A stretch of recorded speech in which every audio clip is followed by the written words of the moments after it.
Small Cap Power's Ask the Expert.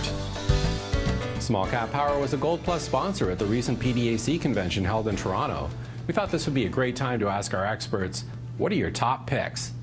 I would say that in gold, which is we closely follow, our Ubika Gold Index, 20 companies, is a great place to look at some of those companies. Alamos Gold, Argonaut Gold, Primero Gold, Timmins I just mentioned. They are all good picks, I believe, because they have very little debt or no debt. They are low-cost producers, and they have strong management. So they should do well. Dundee Precious Metal is another one, which may do well as well. The problem with giving picks like this is that these are so volatile. If you don't follow them, you can buy it today, and 3 months from now, something goes wrong, and if you don't catch that what's going wrong, you can really lose a lot of money. That said, I think Focus Ventures, very boring phosphate deposit in Peru. It's going to be really economic, though. I like that one. They need to raise some money right now, so I think it's being held down because of that. Once we see that resolved, it should do well. Another one I like a lot is Mirasol Resources, 20-something million bucks in the bank. Good exploration guys, they know what they're looking for, and they've got a whole belt that's never really been tested in Chile that has the potential to produce a world-class deposit. I still like the royalty companies like Franco and Royal. They're not the cheapest by any means, but they're certainly among the most solid and the most low-risk companies. And I also like many of the prospect generator companies, companies like Riverside that I just mentioned, Revelo in China, Medgold in Chile, not China, sorry, Miranda in Colombia. I like these companies because they have a spread of projects. I guess Orion would be one of them. I just mentioned Orion. But Novo Gold is still my top pick. It's the pick that I have most of my own money in. My own money that I bought the shares off the market. And it's a very unique story. It's Quinton Henning, who is a very highly revered geologist. Dr. Henning, well known, worked with Newmont for a number of years. In fact, it was his work with Newmont in which he examined the Witwatersrand rock that led him to this company, Novo Resources. Witwatersrand deposits, 2/3 of all the gold ever mined in the history of the world has come from there. So Quinton had a theory about how so much gold could be placed in one place.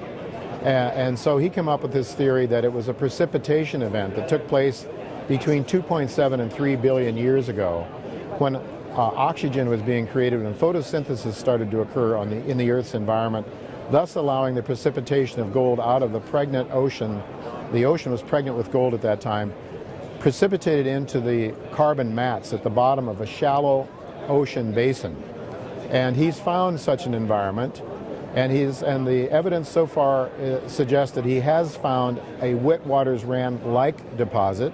You can't say it's a Witwatersrand deposit by any means, but he's in the process of developing what I think will be a very economic open pit surface deposit with grades perhaps over 1.5 grams per ton. I think it could be double that, honestly, for reasons we don't have time to discuss now. But it's called the Novo Resources, trades on in Toronto under NVO, and so that would be my top pick. There's a lot of others I like. Oceana Gold is one I like a lot, perhaps for the less risk-averse individuals. It's a prosperous company producing lots of gold and copper out of the Philippines. In fact, applying the copper credit, they're producing gold at negative cost, negative couple $100 an ounce. So that's another one I like for the long term. There's a number of them, but those would be three I'll leave with you. A couple of companies that I've followed for years, like Kaminak, great gold project moving towards feasibility. Columbus, great gold project moving towards feasibility, but I like their Nevada stuff too.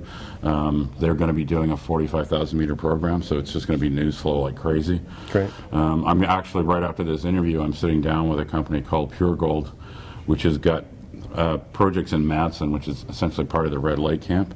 That's kind of old home week for me. When I was in high school, I actually worked in the mill in Madsen. Oh, wow. So I actually went and visited it last fall. And this is actually a good example of what we just talked about. I liked it. I liked the targets. But I was like, you know what? I need to see a couple of drill holes first. Right. Because it's not, these aren't easy things to find. They actually just put out a couple of really good holes this morning. So Great. I'm going to sit down and go through that. I'll probably do a few meetings with Precipitate. But Precipitate, just so everybody realizes, I'm not objective on that. I was one of the founders. And I own a crap load of it. So, don't consider that an objective opinion. But I really, that's one of those ones where every time they've gone back, the target looks better. Right. They actually drilled the discovery hole in the fall, but of course they managed to do that just as the gold price was falling apart, so nobody cared. But they'll be back drilling again, and I really like that target. I'll give you two picks that I own and that are current open recommendations. One is Peregrine Diamonds, which has the Chidliak project, which is probably the most interesting and undervalued advanced diamond project in the world right now. And the other company is Scandium International, which by the end of this year will have a mining permit and a feasibility study in hand to develop a scandium deposit, which ranks among the 3 richest deposits, all of which have been recognized in the last 6 years, and where attention is now going on them. The aluminum industry, which has been waiting for a primary scalable supply to emerge, is finally going to get its wishes fulfilled. Scandium is going to be one of the hottest topics amongst the juniors. And there's 2 other companies, Platina Resources and Cleantech Holdings, both ASX listed. One is Robert Friedland has a major stake in. They just announced the Syerston resource. It's actually the richest and biggest deposit. We're going to hear a lot more about that. And the Owendale is also a rich and large deposit. These 3 deposits, along with Scandium International's Ningen, they are going to supply the world with scandium for the next 50 years. And scandium is an energy efficiency provider, so it is apolitical. It's not like rare earths for alternative energy, which the right wing hates and the left wing. Everybody likes it when you save energy because you save money. It's apolitical. I think it'll spread like wildfire as a concept.